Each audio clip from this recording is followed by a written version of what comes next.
पुरानी संसद के सेंट्रल हॉल में, जहां हमारे सहयोगी अमित पांडे वहां की तस्वीरें दिखा रहे थे, वहां ये बैठक शुरू हो जाएगी। इस बैठक के लिए टीडीपी के नेता चंद्रबाबू नायडू, महाराष्ट्र के सीएम एकनाथ शिंदे दिल्ली में मौजूद हैं। इनमें सांसदों के बीच मंत्रालयों के बंटवारे पर भी सहमति बनाने की कोशिश होगी। जनसेना के अध्यक्ष पवन कल्याण भी दिल्ली पहुंचकर प्रधानमंत्री मोदी से मुलाकात कर चुके हैं। पूरे परिवार के साथ वो आए थे, अपनी पत्नी और बेटे के साथ। यूपी के सीएम योगी आदित्यनाथ भी इस मीटिंग के लिए पहुंच गए। तस्वीरों में हम आपको दिखा रहे हैं, योगी आदित्यनाथ दिल्ली में है। इसी बैठक में मोदी को एनडीए का नेता चुना जाएगा। महज एक औपचारिकता है हमारे प्रधानमंत्री जी को नेता चुनने की। हम सब ने उन्हीं के ही नेतृत्व में चुनाव लड़ा और उन्हीं के नेतृत्व में ये सामर्थ्य कि लगातार तीसरी बार एनडीए प्रचंड बहुमत के साथ सरकार बनाने जा रहा है। ऐसे में आज तमाम एनडीए के सांसद इकट्ठे होंगे संविधान सदन में। वहाँ पर इकट्ठे होकर इस औपचारिकता को पूरा किया जाएगा और जल्द एनडीए सरकार बनाने जा रहा है। तीसरी बार प्रधानमंत्री जी शपथ लेने जा रहे हैं और ये सरकार उतनी ही मजबूत होगी जितनी मजबूती से पिछले 10 सालों में ये सरकार चली है। गोवा में एक सीट हम जीते, एक सीट नहीं जीत सके, इसलिए मुझे भी अफसोस है हम नहीं जीत सके, लेकिन कम से कम एक सीट हम बड़ी मार्जिन से जीते। पास में महाराष्ट्र में भी कम सीटें आई हैं, उसके लिए क्या कहना चाहिए? महाराष्ट्र के बारे में हमारे नेता देवेंद्र जी उसके ऊपर बात कर रहे हैं। विजयी हुई है प्रधानमंत्री मोदी जी के नेतृत्व में। 6 दशक बाद कोई सरकार तीसरी बार चुन के आई है। ये हर्ष का मौका है, ये देश को दिशा देने का मौका है और लोगों ने जो विश्वास किया है प्रधानमंत्री मोदी जी का, उसको धन्यवाद करने का मौका है। तो आपने सुन लिया तमाम नेताओं को। चिराग पासवान ने कहा कि जैसे 10 साल मजबूती से सरकार चली है, उतनी मजबूती से एनडीए की ये सरकार भी अलायंस के साथ चलेगी।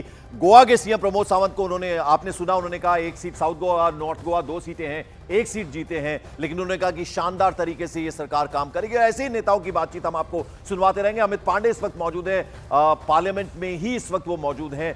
अमित, कुछ और नेता पहुंच रहे होंगे अब धीरे धीरे। अब चंद्रबाबू नायडू का इंतजार होगा, नीतीश कुमार का इंतजार होगा, चिराग पासवान पहुंचेंगे और तमाम मुख्यमंत्री पहुंचेंगे अब एक एक करके।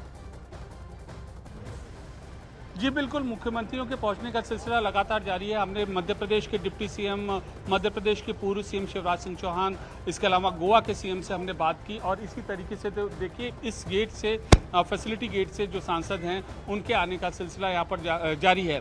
तो कुल मिलाकर आज जब एनडीए यहाँ पर बैठेगा, इन सांसदों की मौजूदगी में यहाँ पर एनडीए की पहली बार सारे सांसदों की बैठक होगी। तो ये दिखाने की कोशिश होगी यहाँ पर कि उन्होंने किस मजबूती से एक धड़े के रूप में अपने आप को पेश किया है और सरकार बनाने का दावा यहाँ पर पेश करेंगे। सबसे अहम चीज़ आज के दिन की यही है कि एनडीए अपने पास से ज़्यादा नंबर्स दिखाने की कोशिश करेगा। 290 से ज़्यादा सीट उनका आधिकारिक फिगर है, लेकिन उसके बाद जो अन्य जो सांसद हैं, निर्दलीय सांसद कितने आए हैं उनके पास, इसके अलावा अन्य दल कितने आए हैं, वो भी आज एकदम साफ होगा।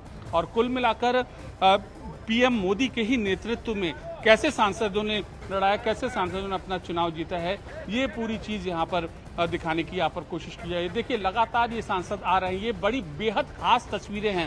लोकतंत्र के मंदिर में पहली बार जो सांसद चुने गए हैं, जब घुसे। मैं लौटता हूँ अमित आपके पास। इस बीच आप पूर्व डिप्टी सीएम है उत्तर प्रदेश के दिनेश शर्मा, उनका क्या कहना है, जरा उनकी बात सुन।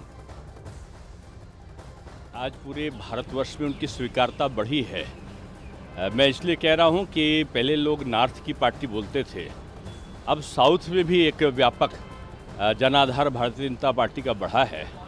ये अलग विषय है कि 1-2 राज्यों में जो आशातीत सफलता थी उसमें कुछ कमी रह गई है, लेकिन बीजेपी एक कैडर बेस्ड पार्टी है। लगातार हमारे साथ बने अमित। महत्वपूर्ण ये भी होगा जब ये बैठक खत्म होगी तो शायद कुछ बातें बाहर आए, कैबिनेट की शक्ल कैसी होगी, मंत्रिमंडल किस तरह का होगा, अलायंस जो है, पार्टनर्स जो है, उनको क्या क्या पोर्टफोलियो मिलते हैं, कुछ क्लैरिटी उस पर भी मिलेगी।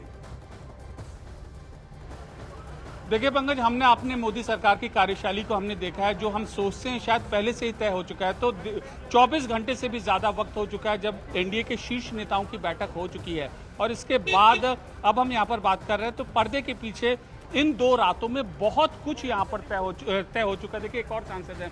मैम, कहाँ से आ रहे हैं आप? बालाघाट, मध्य प्रदेश से स्वर्णिम सफलता हासिल की है। क्या कहना चाहेंगे?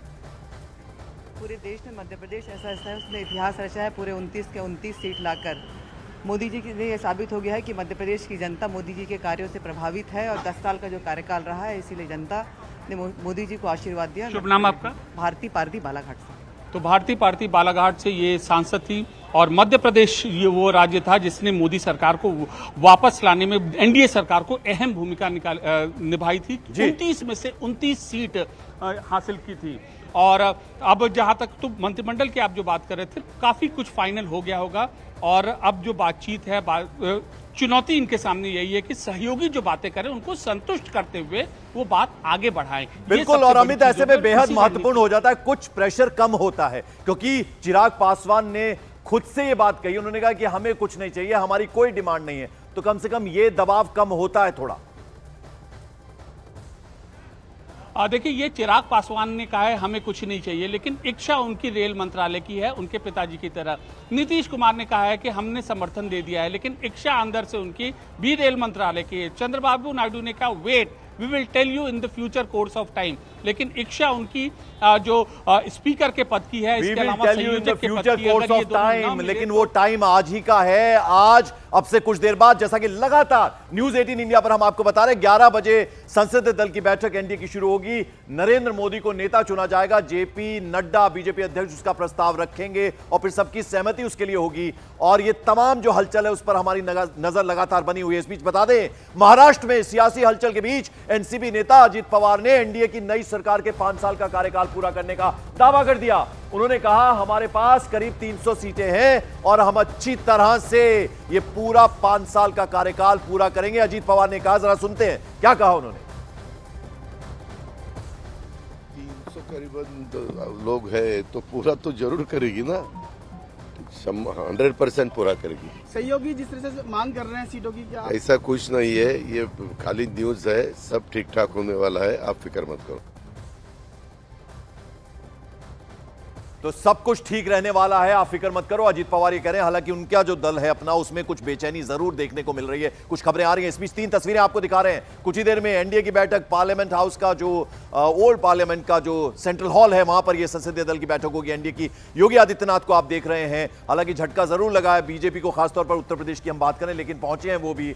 और नरेंद्र मोदी को इस बैठक में नेता चुना जाएगा। इस बीच न्यूज 18 इंडिया से बातचीत में बीजेपी नेता रविशंकर प्रसाद ने नीतीश कुमार को पुराना साथी बतला दिया। साथ ही साथ उन्होंने दावा किया कि हम साथ साथ मजबूती से चलेंगे। रविशंकर प्रसाद ने यह कहा है। नीतीश जी, आपके राज्य में एक बड़े पार्टनर बन के उभरे और आपको तो उनके साथ पहले भी काम करने का अनुभव एक हुआ है, जब वो एक गवर्नमेंट को सपोर्ट करते थे। तो उनके अनुभव को आपके अनुभव का कैसे? में बहुत पुराना संबंध है। लालू जी के भ्रष्टाचार में हम लोग एक साथ आए थे लड़ने, उन्होंने पब्लिकली कहा है मैं भाजपा के साथ रहूंगा। जनता ने विश्वास प्रकट किया है, 30 सीटें जिताई। उधर विपक्षी आरोप, आज विपक्ष के आरोप पर कुछ नहीं करना है, उनको अपने सदमे में अपनी बात कहने दीजिए। देश में नया उत्साह है और तेज से देश आगे बढ़ेगा। धन्यवाद। तो ये थे रविशंकर प्रसाद, उनका कहना है कि देश आगे बढ़ेगा। तो मेरे सहयोगी अमित पांडे लगातार हमारे साथ बने हुए हैं। अमित, कुछ और मेहमान आपसे मिलेंगे वहां पर जो आ रहे हैं नेता, वहां पर उनसे बातचीत आप करेंगे अभी? जी पंकज, संजय निषाद पंकज संजय निषाद जी हमारे साथ मौजूद हैं और एनडीए के ये महत्वपूर्ण घटक दल के ये नेता थे।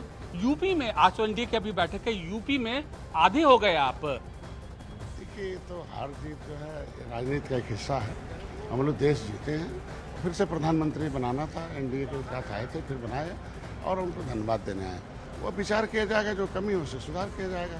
नहीं, सुधार तो सब होता है, लेकिन आप सहयोगी दल थे, एक बैसाखी की तरह थे, तो एक आकलन तो किया होगा ना संजय जी? साधुओं का वोट हमने जीता है, हमने समीक्षा की है 2-3 जिलों का, कल सब प्रदेश में बुलाया था।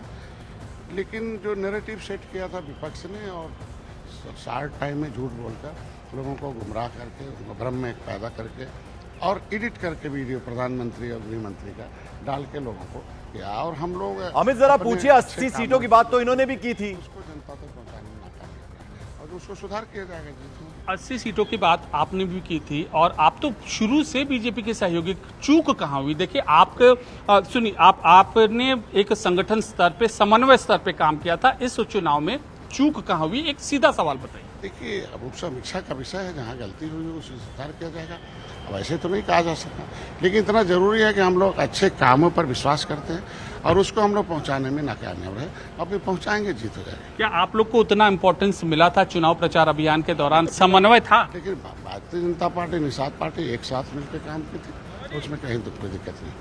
तो ये थे नपा तुला जवाब देते संजय निषाद जी, और ये इनका कहना था कि यूपी में जहां तक रणनीति का सवाल है, इन्होंने एक समन्वय के साथ काम अमित, किया। ऐसे ही इनका दावा पकड़ते है। चलिएगा, नेताओं को जमीन उनसे से जो बात रिजल्ट था करते वो- रहिएगा। जरा ये बताइए, इस बीच अभी कौन कौन से नेता पहुंच चुके, जरा उनकी डिटेल दे दीजिए। देखिए, अभी यहाँ पर नेता जो है, संभवतः ज्यादातर नेता यहाँ पर बीजेपी के मैं आपके पास